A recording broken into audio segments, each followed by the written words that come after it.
Hello friends, welcome to the new session of quantitative aptitude. In this session we are going to discuss about the concept of ratio in which we have to divide a quantity into a certain ratio. इस session में हम बात करेंगे जब किसी quantity को किसी number को किसी एक गिवन एक सर्टेन रेशियो में बांटा जाए तो उसे हम कैसे बांट सकते हैं.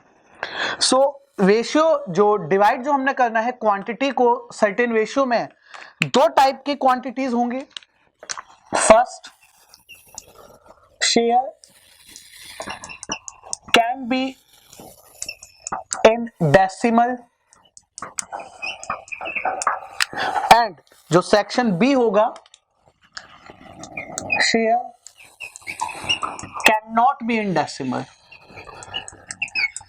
इसका मतलब ये है जो चीज हम बांटने वाले हैं, जो हिस्सा हम देंगे किसी को, क्या वो फ्रैक्शन में या डेसिमल में चला जाएगा, ऐसी चीजें बांटेंगे. और जो चीजें डेसिमल में या फ्रैक्शन में नहीं जा सकती. तो बेस्ट और एक आइडियल एग्जांपल होता है, अगर मैं आपसे कहता हूं कि हमें 500 रुपीज बांटने हैं, 500 रुपए बांटने हैं 3 पर्सन्स के बीच में, ए बी और सी के बीच में, और जिस रेशियो में इनके बीच में पैसा बांटना है वो है 2, 3 एंड 5. तो 2:3:5 में ए बी और सी के बीच में पैसा बांटना है. अब यहां अगर मैं आपसे पूछना चाहूं कि भाई ए का हिस्सा क्या होगा, तो ए का हिस्सा निकालने के लिए ए के सामने कितना नंबर है 2 divided by sum of all three numbers that is 10 multiply the total amount that is 500. So what 2/10 indicate here, 2/10 यहां क्या बताता है. 2/10 ये बताता है कि अगर तीनों के बीच में 10 यूनिट कोई चीज बांटे, 5, 3, 8 और 2, 10, तो ए के पास कितना जाएगा, उसका 2 हिस्से जाएंगे. तो अगर मैं यहां से निकालूं ए के पास कितने रुपए गए, तो हम यहां से कह सकते हैं 100 रुपए ए के पास गए. सिमिलरली बी का पैसे निकाल सकते हैं और सी के भी. एक और अल्टरनेट वे होता है इसको बनाने का, अगर मैं टोटल करूं तीनों का 2, 3, 5 और 5 10 यूनिट, और 500 पे अगर मैं देखूं 10 यूनिट तो कितने का फैक्टर दिख रहा है मुझे, 50 का. यानी इन रेशियो का जो हाईएस्ट कॉमन फैक्टर है वो 50 है. 10 यूनिट 500 के इक्वल यानी कि 50 का फैक्टर है. और हाईएस्ट कॉमन फैक्टर से अगर हम गुणा कर दें तो यहां होगा एक्चुअल 100, यहां होगा 150, यहां होगा 250. We can do that. ये भी हम कर सकते हैं कि a 2/10 इंटू 500 या 1 यूनिट का वैल्यू निकाल के भी उसे हाईएस्ट कॉमन फैक्टर हो जाएगा, उससे मल्टीप्लाई करके भी बना सकते हैं. अब यहां पे दूसरी चीज आती है, अगर हमसे पूछा जाता कि जो b है और जो a है उनके बीच में कितने रुपए का अंतर है, b और a के हिस्से का अंतर बताइए, तो हम देख सकते हैं 100 और 150 यानी 50 रुपए का अंतर है. तो बट हमने ऐसा नहीं करना है कि पहले हमने b की वैल्यू निकाली फिर हमने a एंड देन दोनों को सब्ट्रैक्ट. अगर रेशियो की बात करें तो 2, 3 और 5 2 यूनिट, यहां 3 यूनिट, यहां 5 यूनिट, यानी दोनों में कितने यूनिट का अंतर है, 1 यूनिट का अंतर है. कब, जब तीनों के बीच में 10 यूनिट बटता है और तीनों के बीच में बांटना है 500 रुपए को, तो कितना आ जाएगा ये 50. कई बार हम इन चीजों को ऐसे भी समझ सकते हैं कि अगर मेरे अकॉर्डिंग ए को 2 रुपए मिलते हैं, मेरे अकॉर्डिंग बी को 3 रुपए मिलते हैं और मेरे अकॉर्डिंग सी को 5 रुपए मिलते हैं, तो तीनों के बीच में कुल 10 रुपए बटे, उस समय दोनों के बीच का डिफरेंस 1 रुपए क्रिएट हुआ. यहां हम कभी भी पहले बी की एक्चुअल और ए की एक्चुअल वैल्यू ना निकालें, जो आपसे पूछा जाए सिर्फ उस पर फोकस रखेंगे. तो हमसे ना बी की वैल्यू पूछे ना ए की, दोनों का डिफरेंस, तो दोनों के डिफरेंस पे ही फोकस रखा. Okay, take one more example on this. एक और एग्जांपल देखते हैं इस पे. सपोज करिए हमें 1400 रुपीज बांटने हैं ए बी और सी के बीच में. जो रेशियो है वो है 2, 5 एंड 1 नहीं करते, इसको 4 कर देते हैं. ठीक है, 2:5:4 बना देते हैं. अब अगर मैं पूछूं कि सी का हिस्सा कितना होगा, तो देखिए 4, 2, 5, 7, 4, 11 इंटू 1400, तो ये बन जाएगा 5600/11. तो 11 से अगर कट कर दें, 11 5 55, ना जाने के लिए 0, 11 9 19 9 509 1/11 रुपए सी को मिल जाएंगे। अगर हम पॉइंट में ले जाएंगे तो 0.09 वो बन जाएगा 509.09 509 रुपए 9 पैसे सी को मिले। तो यहाँ पे अगर ये आंसर डेसिमल में चला गया या फ्रैक्शन में चला गया तो कोई बात नहीं, ये रुपए थे तो रुपए पैसों में जा सकते हैं, so there is no problem with that. अब अगर हम कोई ऐसी क्वांटिटी बांटें जो डेसिमल में नहीं जा सकता, जैसे अगर इसी क्वेश्चन में या इसी पोर्शन में मैं आपसे कहूं कि हमारे पास है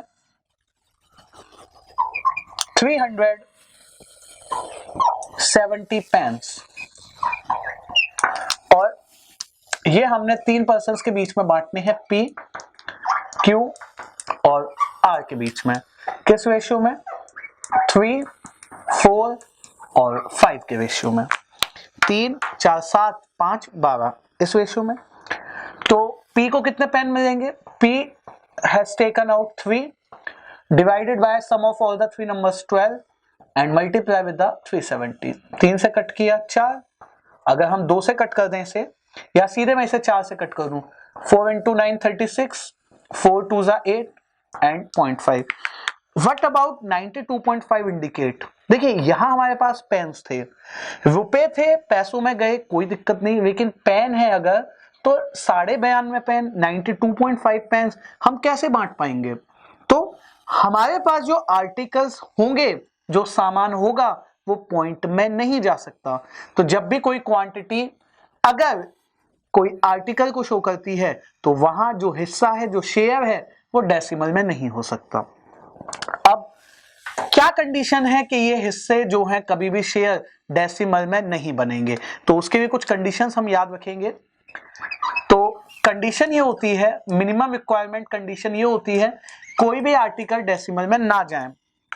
जब भी टोटल जो आर्टिकल्स हैं हमारे पास और जो सम ऑफ रेशियोज होता है उससे टोटल आर्टिकल्स डिविजिबल होने चाहिए।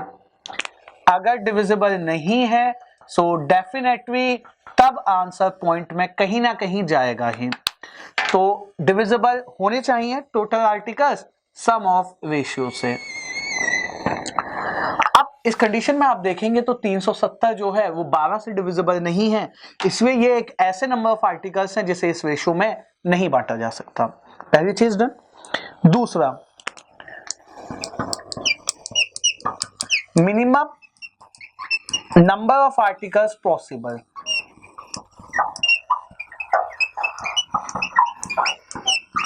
कितने आर्टिकल हैं जो मिनिमम पॉसिबल हो सकते हैं? तो अगर मैं ये चाहता हूं कि भाई total article sum of the ratio के टेबल में आए, तो सम ऑफ द रेशियोज क्या है? जैसे यहां पे 12 है तो 12 के टेबल में आने वाला कोई भी नंबर, तो 12 then 24 then 36 and so on. तो मिनिमम कितने आर्टिकल्स होंगे? Sum of ratios.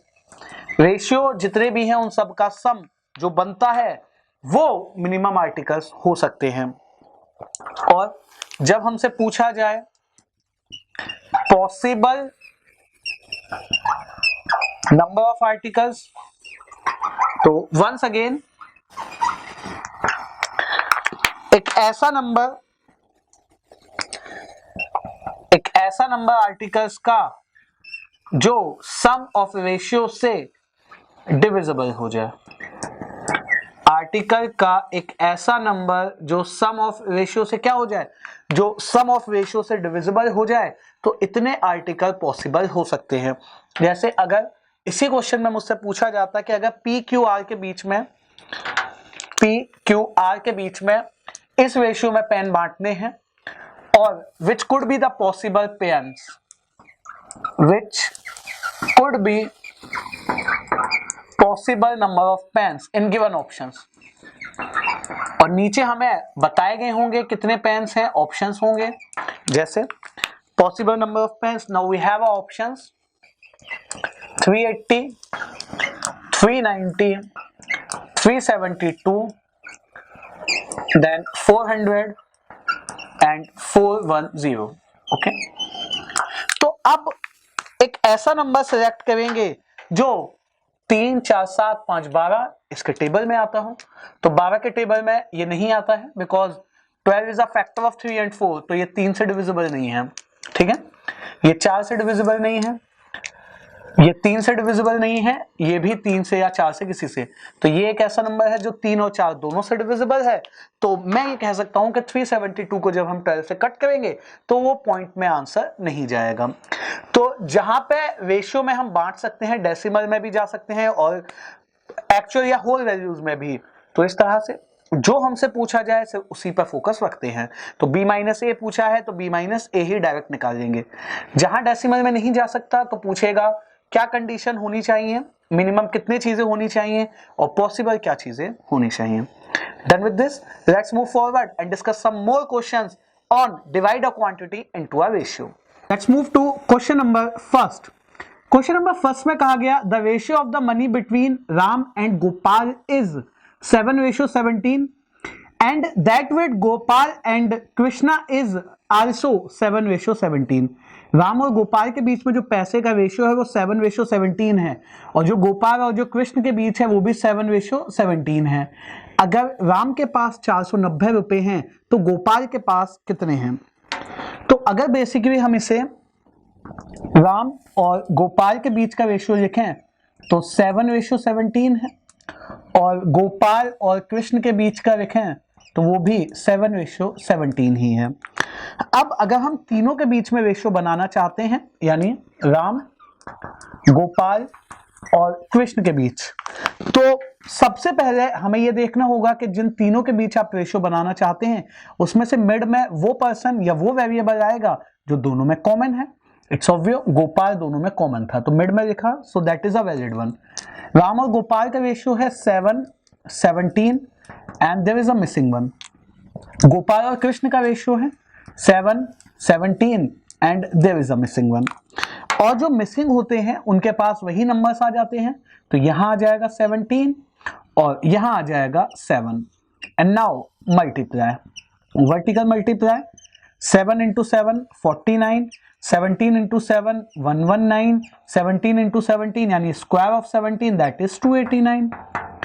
Now comparison के लिए हमें क्या कहा गया है, राम हैज 490 रुपीज, राम के पास हमारे अकॉर्डिंग 49 यूनिट हैं और क्वेश्चन में ये कहा गया है 490 रुपए। 49 यूनिट्स अगर 490 है यानी मल्टीप्लाइंग फैक्टर कितने का है, मल्टीप्लाइंग फैक्टर है 10 का। और हमसे किसके पूछे गए हैं, हमसे राम के पैसे पूछे गए, सॉरी कृष्ण के पैसे पूछे गए हैं, तो 289 पे 10 का फैक्टर जाएगा मल्टीप्लाइंग, तो कृष्णा के रुपए हैं 2890। ऑप्शंस गो थ्रू करें तो फर्स्ट के लिए सही ऑप्शन क्या बनेगा, option A. So that is basically a question in which we do a mixing of a ratio, ratios को हमने दो अलग अलग रेशियोज को मिक्स किया and then just compare. Done with the first, let's move to question number 2. Let's move to question number 2. Question number 2 में कहा गया a sum of rupees 86,700 is divided between x, y and z. 86,700 रुपए को हमने x, y और z में बांटना है और इस प्रकार बांटना है कि every rupee that x get, y gets 90 पैसे and for every rupee that y gets, z gets 110 पैसे। प्रत्येक 1 रुपए अगर हम x को दें तो y को मिलते हैं 90 पैसे और अगर प्रत्येक y को यानी कि y को हम प्रत्येक 1 रुपए दें तो z को मिलते हैं 110 पैसे। तो बताइए y का हिस्सा कितना होगा। तो बेसिकली इसमें रुपए और पैसे दोनों को इन्वॉल्व किया है, तो पहले हम क्वेश्चन को सेम यूनिट बनाते हैं यानी x रेशियो y, x को 1 रुपए देने पे y को 90 पैसे मिलते हैं, तो हम मान लेते हैं x को 100 पैसे देने पे y को 90 पैसे मिलते हैं। So that we can make it 10:9 and in that similar way y के साथ जब हम z को कंपेयर करें तो जब y को 100 पैसे मिलते हैं तो z को 110 पैसे मिलते हैं। So that ratio is 10:11 and now just combine these ratio, x ratio y ratio z को जस्ट कंबाइंड करते हैं तो दोनों में y कॉमन है, सो y should be in the middle. x ratio y कितना है हमारा 10, here 9 and this is a blank। y ratio z कितना है हमारा 10, 11 and this is blank। So now put 9 here and 10 here. Vertical multiply. So 10 into 10 is 100, 9 into 10 is 90, 9 into 11 is 99. अब हमसे पूछे किसके गए हैं, हमसे y का हिस्सा पूछा गया। तो देखिए y के पास कितना नंबर बना 90 upon sum of all these numbers that is 100 199 289 multiply 86700। अगर हम 289 को 3 बार मल्टीप्लाई करें तो इससे कट जाएगा। Now just multiply these numbers. जब भी कभी हमें दिखे कि टिपिकल नंबर्स बन रहे हैं, so definitely there should be a pattern in between a numbers. 289 से डेफिनेटली ये 3 टाइम्स कट जाएगा। तो फाइनली आंसर आया 27,000। और ऑप्शंस अगर गो थ्रू करें सेकंड के लिए तो सही ऑप्शन किसके पास है, option B has a correct answer of 27,000। Okay, so done with second.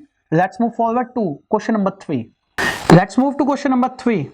Question number 3 की बात करते हैं।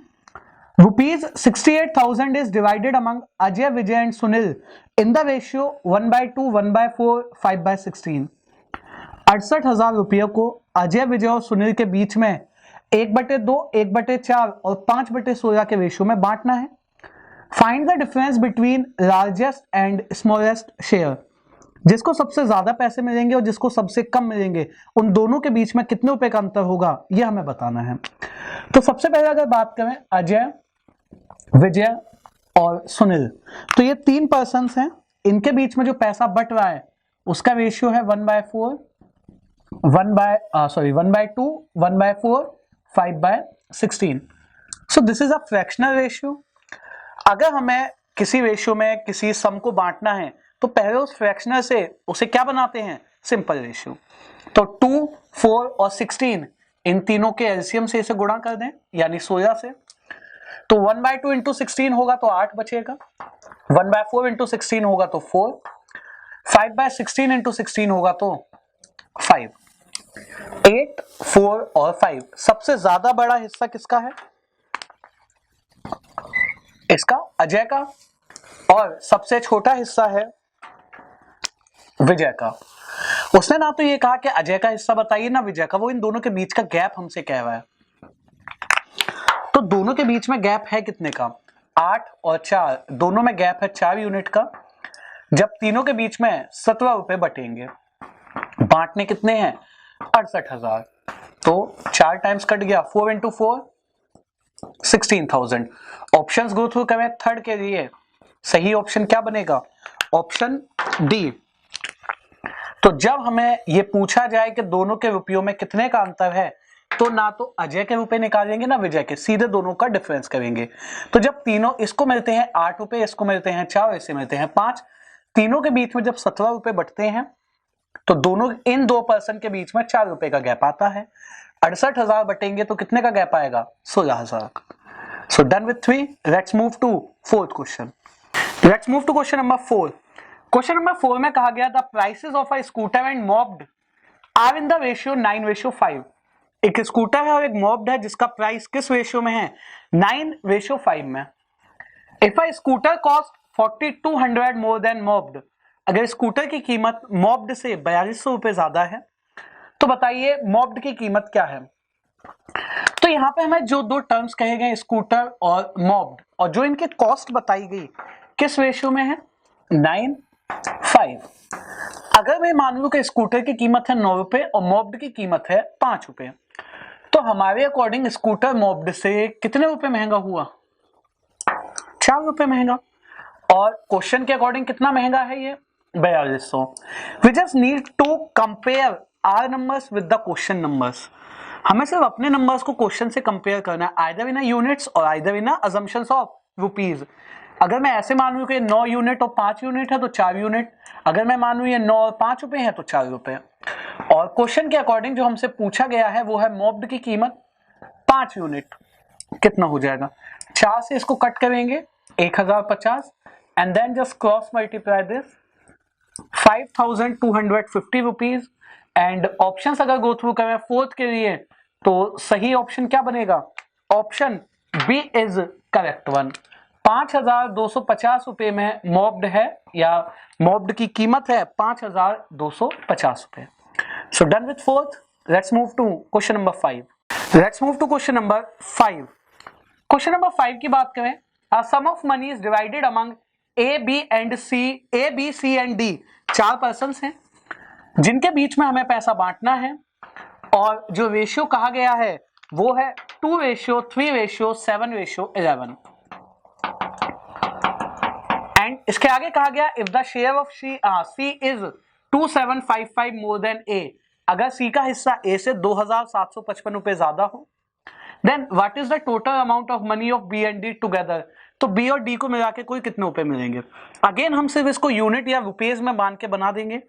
हम ये मान लेते हैं कि A को मिलते हैं 2 रुपए, तो B को मिलते हैं 3, C को मिलते हैं 7 और D को कितने मिलते हैं 11।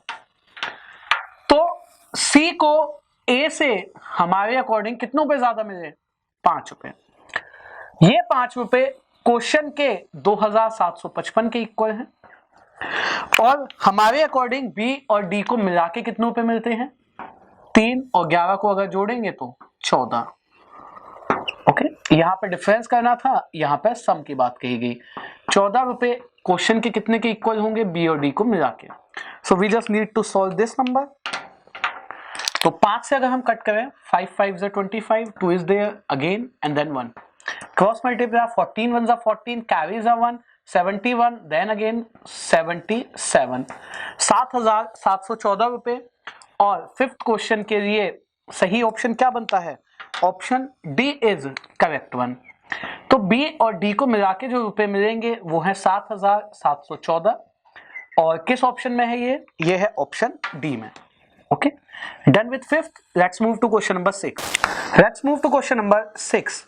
क्वेश्चन नंबर 6 में कहा गया if a carton containing a dozen mirrors is dropped, which of the following be the ratio of broken mirrors to unbroken? Which of the following could not be, which of the following cannot be? अगर cartoon में 12 mirrors हैं, 1 dozen का मतलब क्या है 12, गलती से कुछ मिरर्स टूट गए, यानी अब जो 12 मिरर्स हैं ब्रोकन और अनब्रोकन में बट गए। जैसे अगर 2 मिरर टूट गए तो 10 बच गए, 3 टूट गए तो 9 बच गए। तो वो कह रहा है इनमें से कौन सा उनका रेशियो नहीं हो सकता। तो यहाँ पे जो मिरर्स को हम बांटने की बात कहेंगे, अगर मैं कहता हूं कि 5 शीशे टूट गए तो 7 बच गए, अगर मैं कहता हूं 4.5 शीशे टूट गए 4.5, so is it 5.5 remains to be same और unbroken? The answer is no. When we said 4.5 mirrors are broken, by default we are saying कि 5 शीशे टूट गए। भाई शीशे जो टूटेंगे वो फ्रैक्शन में नहीं हो सकते, या तो 1 टूटेगा या 2 या 3 या 4 या 5 एंड सो अप टू 12।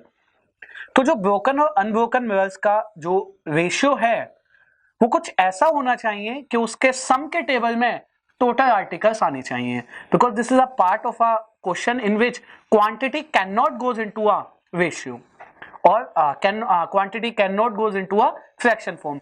जब हम क्वांटिटी को बांटें, पेन, मिरर्स और एनी अदर थिंग, वो डेसिमल में नहीं जा सकती, पैसे जा सकते हैं, ये क्वांटिटी डेसिमल में नहीं हो सकती।